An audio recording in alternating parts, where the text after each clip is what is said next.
What is really going on, Crypto Savages? This is your host, C. Edward Kelso, Editor-in-Chief out at CoinSpice.io, back with another episode of the CoinSpice podcast, and this time around I've got Jeff Paik. He is co-founder and organizer of Deconomy, which, as you might remember, last year happened in South Korea in this big, beautiful hotel. And he got Vitalik Buterin, Roger Ver, Samson Mow, all these heavy hitters in crypto to go there and to debate, and all sorts of stuff happened. It made international headlines. Well, they're doing it again this year in just a couple of weeks, actually. And Vitalik's back. Dr. Nouriel Roubini is going to be there. They're actually going to debate. And this was the conference, if you remember, a year ago, where Vitalik stood up during the Q&A sessions, totally unprovoked, it seemed, and spontaneously just started calling Craig Wright a fraud. Yeah, that's the conference. So it's going to happen again, and just a couple of weeks. There's a fascinating backstory to all the stuff that went on last year. An interesting philosophy that Jeff has in approaching how to arrange a conference. And he's just an interesting guy, generally.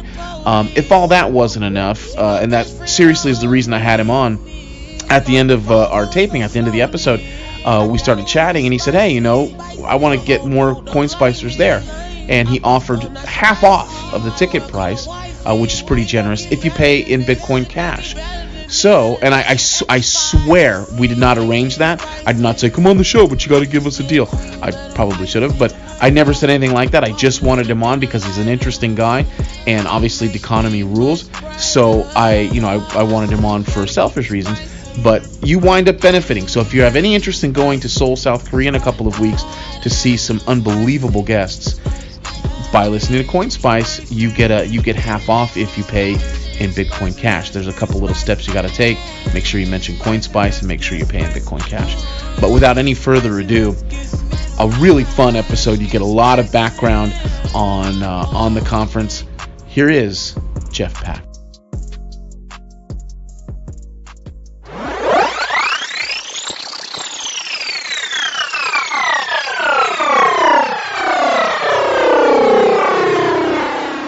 What is really going on, Crypto Savages? You are listening to the CoinSpice podcast with host C. Edward Kelso, Editor-in-Chief at CoinSpice.io, your home for spicy crypto things on the net.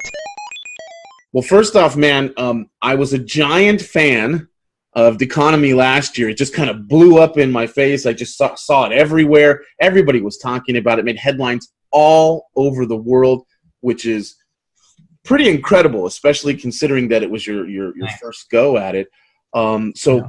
Before we get into all of that and how that came about and some of the cool stories from it, first off, can you tell us a little bit about your background and how you found crypto and all that good stuff? Yeah, I mean, there's no such a big story about how I found out about Bitcoin and stuff. It's just like somebody told me about Bitcoin back in early 13, and it's like, oh, you gotta buy some. So I bought some Bitcoin. Never made a huge money off of Bitcoin, but that something got me interested, and I started working. I dropped out of college and I started working. I came back to Korea from the US, and then I started working at Bitcoin exchange called CoinPlug. Now they're known for huge a patent portfolio. Wow. And then I moved to China, and I started working at a company called Finbushi Capital, which is one of the early blockchain VC in Asia. I think it was the first one. There I worked as an analyst. So I missed a lot of opportunities like BitMax or what else, Consensus. All these people, they at that time people were trying to raise money, and then now they're multi-billion-dollar companies.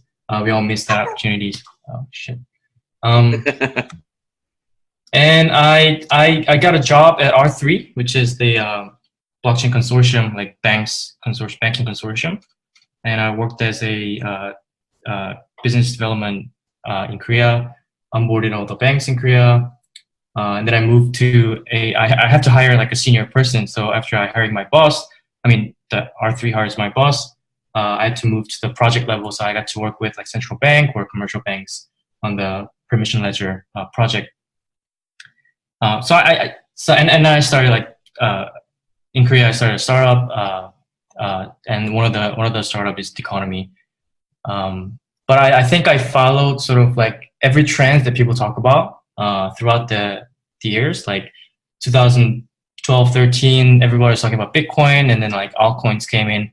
So everybody's talking about like dark coin, ripples, and stuff like that. So I was following. I never led any sort of. I never really thought it to myself, like which is logical, which makes sense or not. I just follow sort of the trend, like technical trend, like color coin, meta coin, ICO, you know, like DAO, all these people, all these terms that jargons that people create. I sort of follow that. And then the permission ledger came in, like Corda or Hyperledger or, you know, that kind of stuff came in. I thought there was a future. So I went to work with permission ledger company in R3. And then I sort of came back to where it was. I think I would say that I experienced a lot of them, a lot of trends and this sort of hype that people talk. Yeah.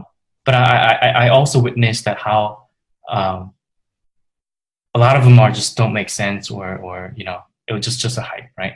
Yeah. And then I came back to sort of just doing a conference, I guess. Yeah. And some others. Yeah, well, your experience is so wide and varied in this space that I think it kind of makes you, you know, unique. That I was thinking earlier when we were talking and kind of chatting over messaging, like how does this guy, you know, help create one of the world's biggest, you know, crypto conferences?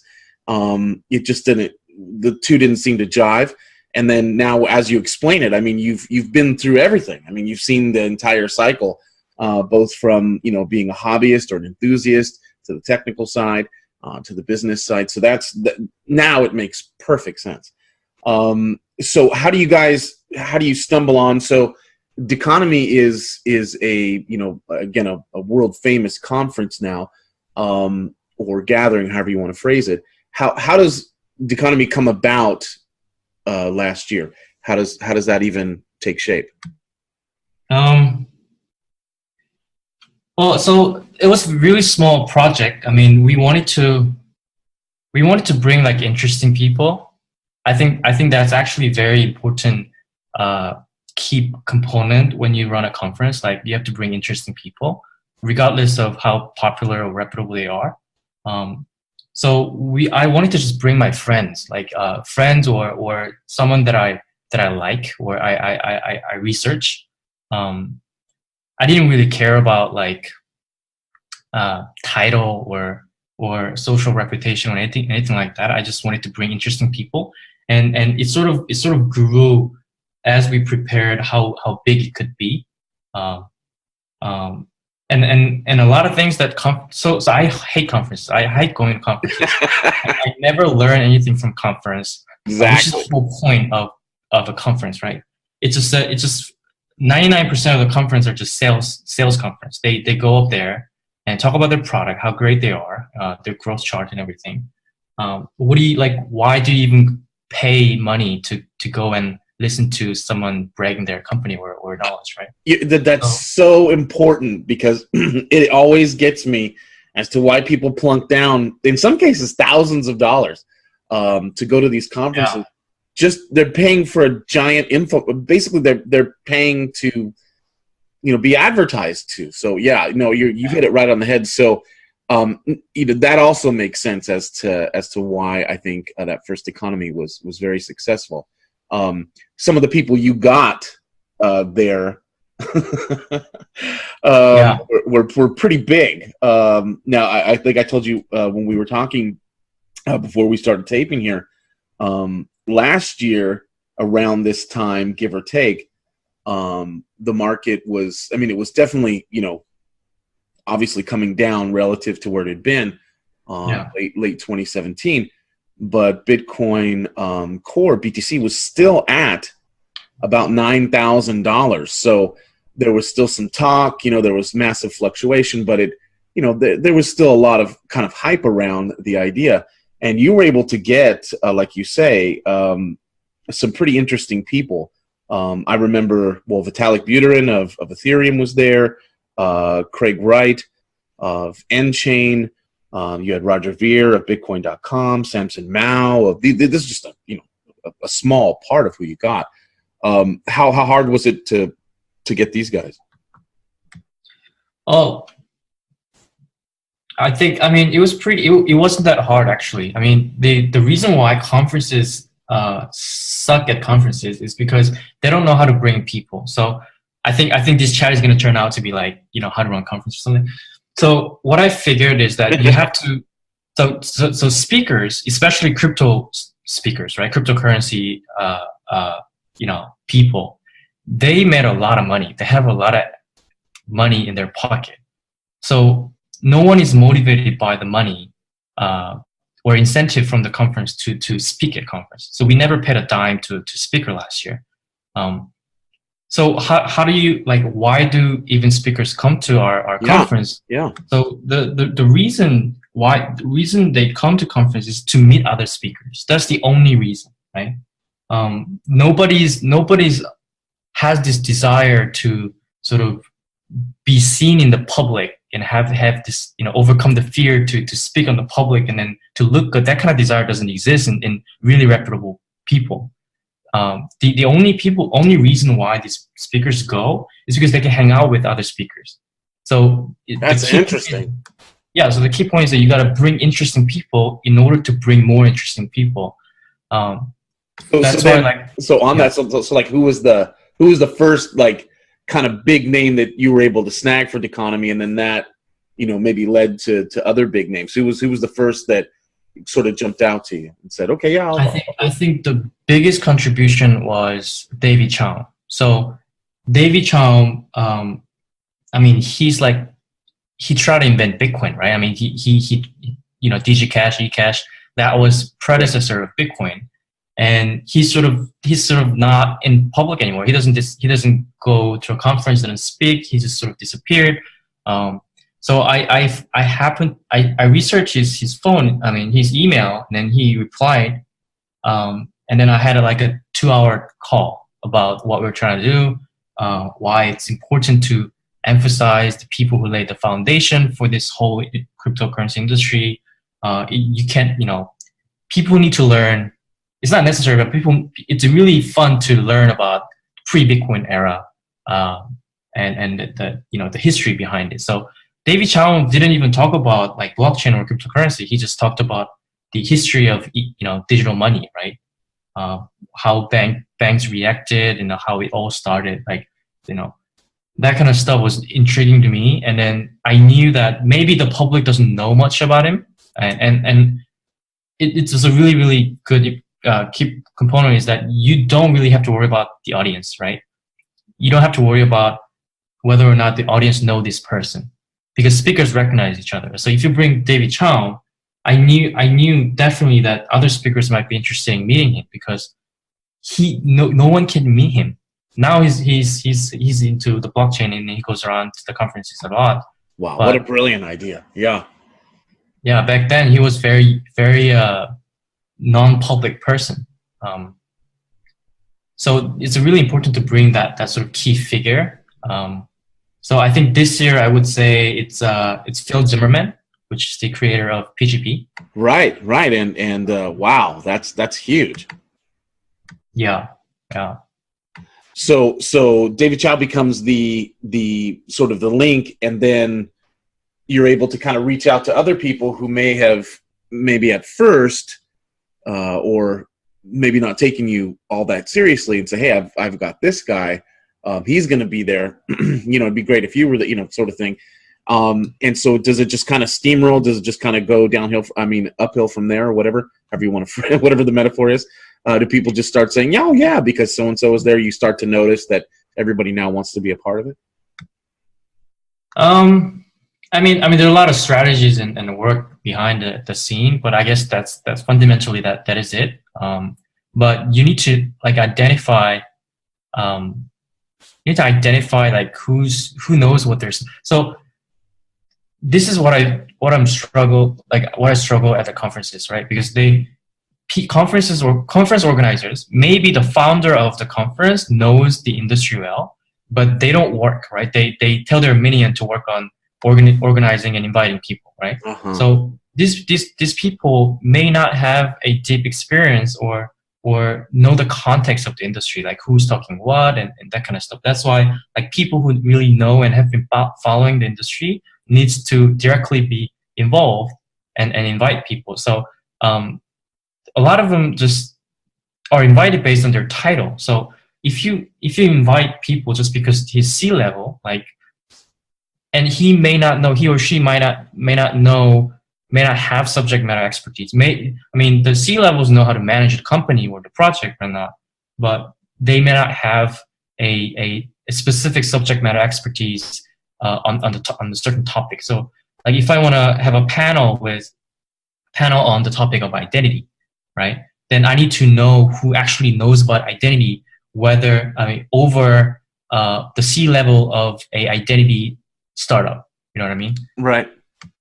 So that's why I don't care about the audience. Audience don't really have to know who this person is, but the speakers have to recognize each other based on their subject matter expertise. So like I'm sure 99% of Korean people who came to Deconomy last year had no idea who Ian Grigg was. Right.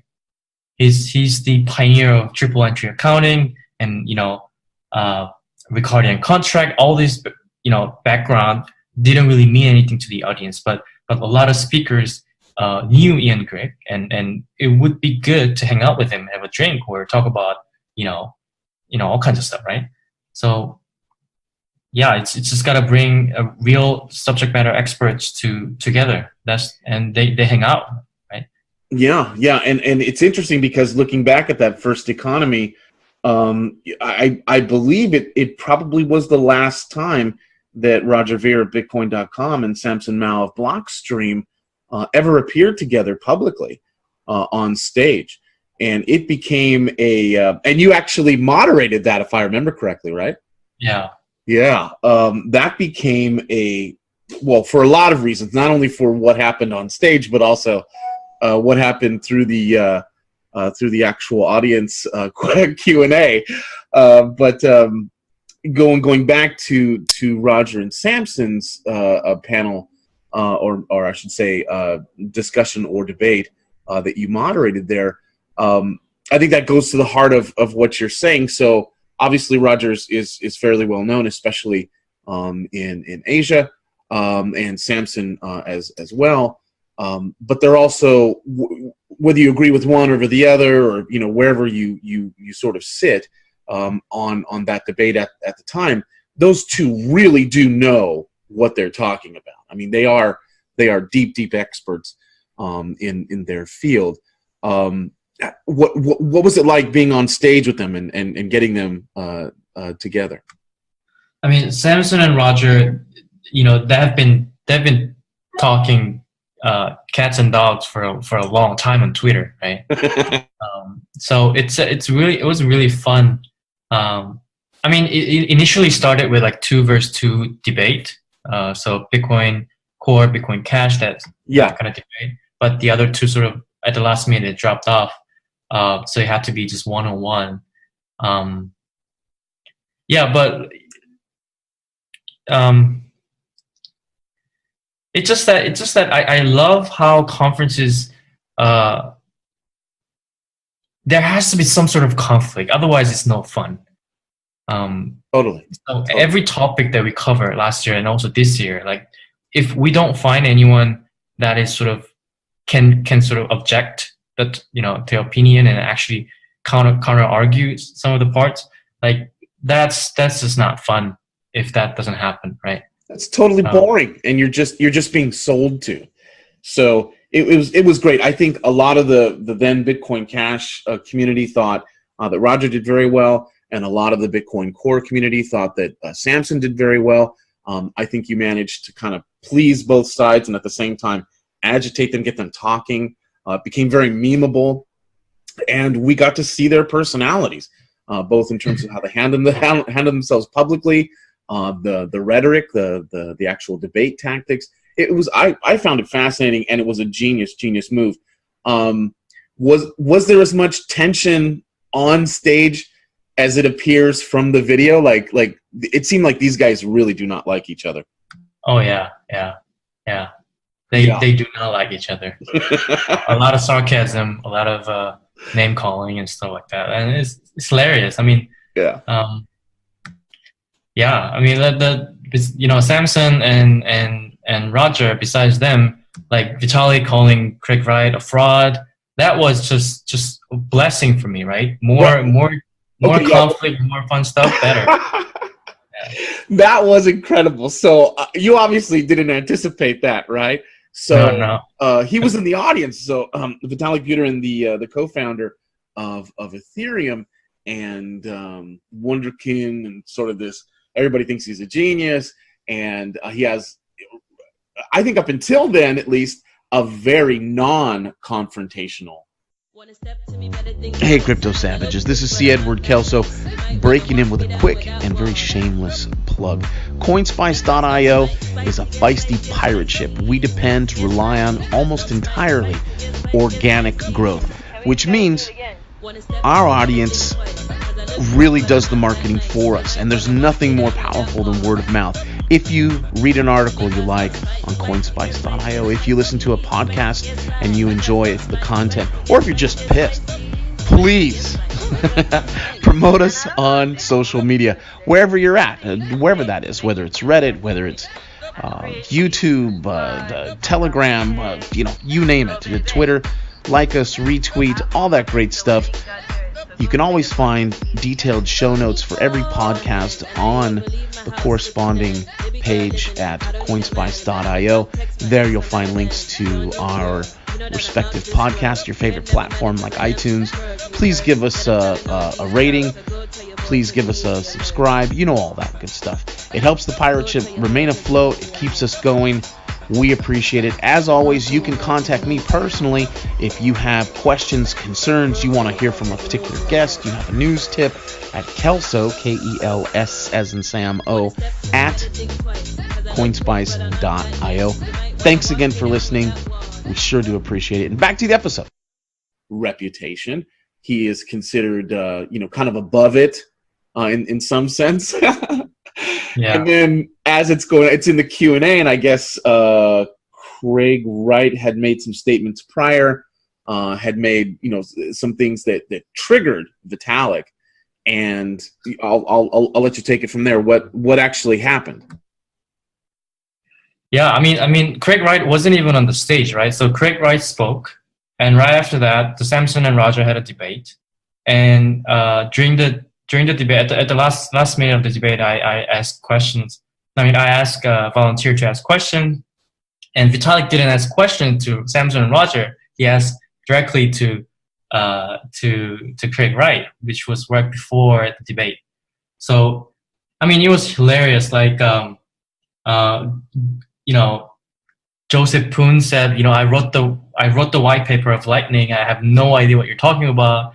The whole negative gamma thing, somebody wrote a research paper on why negative gamma exists and why negative gamma is a bullshit. It sort of triggered the whole it was blessing for us because it's such a big exposure for Deconomy. And if you really notice, if you follow Vitalik, he's not that confrontational, but he drops bomb occasionally, right? He makes a statement. He makes a statement that is just that causes audience to go just oh my goodness, that's a burn, right?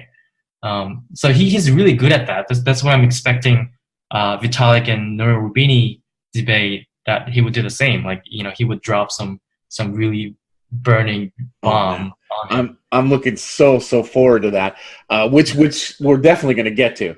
But then, so Vitalik stands up, and it just seemed totally, I don't know the guy. I just know him from flickering images on the web.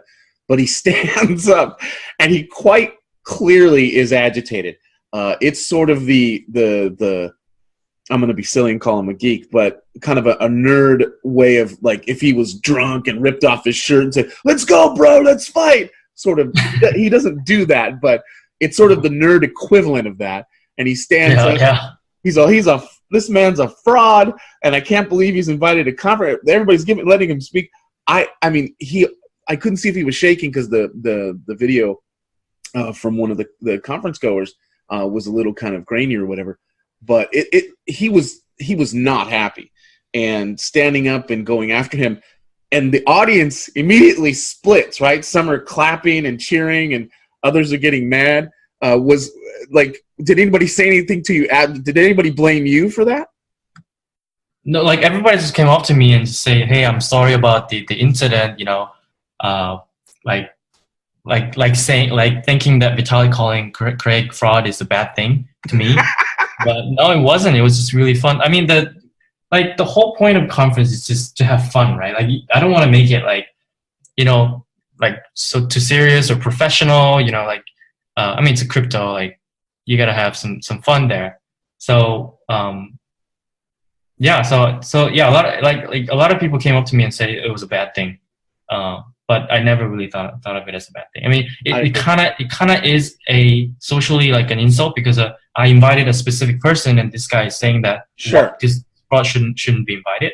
But I mean, I totally understand where it's coming from, and I sort of invited Craig because it would be fun, right? Like, not because like not necessarily that you endorse him. It's just he is a significant personality, especially back then. In the space, and he's relevant.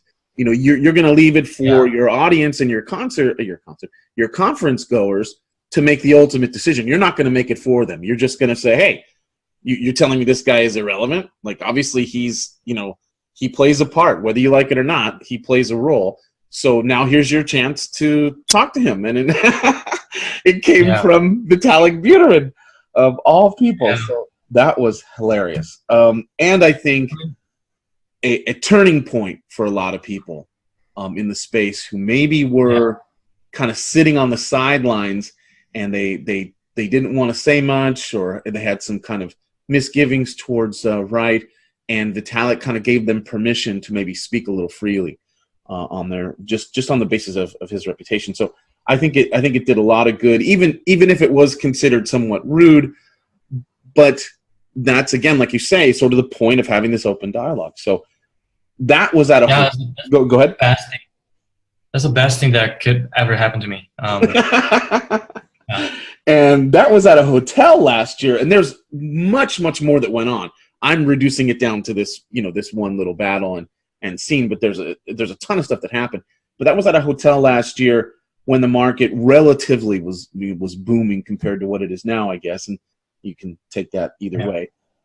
Now this year, which we're only, and by the way, another reason that I'm appreciative of you coming on is I know you have to be swamped right now. So you're just maybe a week or two away from your second conference, and you've moved from a hotel now to a sports arena. Is that right? Yeah, it's like a sports stadium. It's a dome. Holy crap! I mean, it's that place is used for like concert, like a rock band concert, something like that. I mean, it's not as big as what people would anticipate, but it's a lot bigger than the last hotel. Yeah, and so who are some of the guests? We'll get to Nuriel and Vitalik in just a second, but there are some giant names coming. Some really interesting people. Coming to your 2019, who do you have this year? Yeah, so Andreas Antonopoulos is coming. Vitalik Buterin, Nouriel Roubini, Phil Zimmerman, and Richard Gandon Brown from R3, Jeffrey Tucker, he's an Austrian economist, Joseph Lubin, like CZ from Binance, Zuko Wilcox from Zcash, Tim Swanson, Stanley, so all these people. Wow. Wow. That is a group of some heavy hitters. And this is going to be in South Korea again. How's the mood there? Are you expecting it to be as, obviously you're going to a bigger place now. has the bear market changed how you approached anything this year? Yeah, definitely. Everything has changed. So last year it was still like parties, right? People go to parties, they pay a lot of money on sponsorship. So it is true that the market has changed, and especially the reason why a lot of foreign companies they come to Korea is because Korea was known for like huge retail trading market, right? Now nobody's trading, so the retail market sort of went down. But still, I mean, I believe that it's not about like how you market conference or how you know, all kinds of additional stuff, like doesn't really matter as long as you bring like interesting people. I know other conferences like in Hong Kong or Singapore, in the US even, like massively failed. I know someone went to bankrupt, and I know like nobody came, so they had to give away free tickets and stuff. But I think we're not like that at the current status of the ticket sales and you know, that kind of stuff. I think we're fine. I think we're gonna have we sold more tickets than last year for sure. Oh, that's good to hear. Yeah, that's the good news. But it's just the venue is bigger, so. Oh, right. Yeah. So now you have to kind of keep up with that pace. So South Korea this time last year, and really in that 2017 run up. I mean, this is definitely arguable. This is a debate point, but it's certainly my opinion that South Korea and the crypto community there, I would say, played the biggest role in enthusiasm for crypto.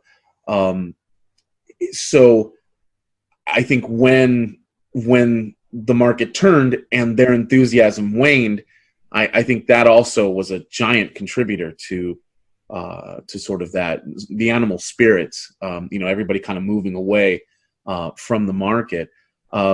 Is there still like some, say beyond speculation, beyond just the trading markets, what's the mood in South Korea generally, kind of about crypto, like whether it's blockchain, enterprise side, the technology, or just even using as peer-to-peer cash? What's the general sentiment there? I mean, I know a lot of people give like a lot of credit on Korea and how it's IT, it's strong in internet technology. It's fast growing economy, and crypto is big here and whatnot. But if you notice, like the economy never really covered what Korean people wanted to hear, right? We strictly prohibited like ICOs, or we never allow speakers to talk about their project. Even they have to talk about the things that they know. We never really sort of satisfy what consumers or audience wanted, like, which is basically how do they get rich quick, or how do I buy Lambos and stuff. So I think that's the reason why a lot of conferences fail, because if the market goes down, then they go down as well. But there's still people in Korea or all over the world that would like to hear, after crashing down the market, they still want to hear about these thoughts and discussions that these people make regardless of the market. What are you gonna tell if you did an ICO and then you lost? Your coin value went down like 99%. What are you gonna talk to at the conference? Here's how to fail. Nothing. You have absolutely nothing to talk about. So, like Andreas Antonopoulos, I would love to hear what he's talking about. Vitalik Buterin, Nouriel Roubini, Phil Zimmerman, like what do you? I'm genuinely curious about what they're about to say, not this sort of pump and dump, self-called senior manager, right? Yeah, no, you're absolutely right, and it keeps your content evergreen. And I would say Deconomy, in just a short period of time, and we'll see how this second one goes. I have very high hopes for it as well. But in a short amount of time, has kind of become a historical document. I was telling you in messaging that as I was looking back, I'd forgotten what a giant, a really big role Deconomy played in kind of the culture of the space, just with the 4 or 5 day conference, really kind of it changed the landscape. It changed how people looked at things. There were new camps, new tribes. You guys had an enormous impact. This year, I want to focus. This is going to seem like the Vitalik Buterin show, but I want to focus in on one. I think on purpose. Now knowing kind of your strategy a little bit better, on purpose pairing that you alluded to earlier, which is you're actually having a debate between Nouriel Roubini, who's known as Dr. Doom, kind of the economist, and Vitalik Buterin of Ethereum. Why those two? And I mean, I'm assuming my guys know, my listeners know a little bit more about Vitalik than they do Nouriel. But why did you pair those two? Oh, I just can't believe how it happened. Like, they had a debate. I mean, not a debate. They had some conflict on Twitter. I mean, it all started with Twitter, right? Twitter is the house of fun. So I think it started. I'm not sure exactly, but I think it started with Vitalik saying, I officially predict like financial crisis from now to like 2020 something. Not because I know anything about like economics or like kind of like that, but because he wants to acclaim that he's like a Dr. Doom, or right, that he called it, which is Nouriel Roubini's claim to fame, right? That he's exactly at some point, and there or a downturn, and then there was, and then he said, "Oh, see, I called it." Yeah, so he's pretty like I'm not sure it's a directly mocking Dr. Roubini, but it seems like Roubini got offended or something, and then they had some conflict on Twitter, like you are like North Korea, like you're worse than Kim Jong-un from North Korea in terms of like centralizing, dictating the protocol and that kind of stuff. So I think Roubini or Vitalik said on Twitter that we should debate or something, or someone else said it, that there should be debate, and then Vitalik said, why not? Then I managed that. I talked to both parties, and here you go. Like, it happens. Boom. Yeah, that's going to be a genius debate. Is there? So let's kind of tell people where they can follow all this stuff. How do they find out more about Deconomy? How do they find out more about your work? Where can people kind of follow up on this? Deconomy.com is the official website, so we can go to deconomy.com to see who's joining, and the agenda is deconomy.com/agenda. Yeah, and we're not gonna live stream, but we're gonna post all the video on the YouTube. So yeah, very cool. So yeah, those become those, like I say, the Deconomy gathering now has a reputation of documenting history at this point and where we are, and people are talking about it. Go ahead. You're totally right. I mean, that's what I really want to do. The conferences should be about sharing knowledge and stuff like that. That's obvious, right? But because we're doing it annually. I mean, a lot of conferences, they do multinational, like international, like 4 times a year, that kind of stuff. It's just a sales conference, right? So I wanted to have sort of leave a mark that this year this happened, and 2 years ago this happened, because like last year, the biggest debate was Bitcoin Core, Bitcoin Cash, right? Yeah. And it happened this year. I'm not sure exactly what's the major topic, but conferences should be like that. Oh, what happened in 2017? Let's go to YouTube, that a conference account that happened that year. So let's find out what people talked about. Like that's really important for me. Yeah, and you've done it. I think this year, if I can be so bold here, is, I think the theme, at least from the Vitalik and Rubini debate, is going to be the, Vitalik's in his mid-20s, Rubini is not. Rubini comes from sort of the older school of established finance. He's obviously a great critic of some of it, but that's the school he understands, of fiat money, of paper, of let's go through central banks, let's have massive regulation. Vitalik comes out of the cypherpunk tradition. He doesn't even have a college degree, even though he has an honorary doctorate. Rubini, of course, loves to call him. He is Dr. Rubini, after all, and that's very important. That gives him cachet.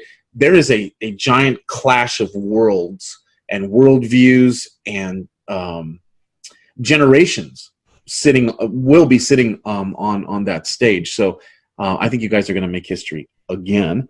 Thank you so much, man, for coming on the show. I really appreciate it. Everybody check out Deconomy.com. Jeff, are you on? You're obviously on Twitter, right? Yeah, I am. Okay, we'll link to all of that in the show notes. If you can get out to Korea, when is the event this year?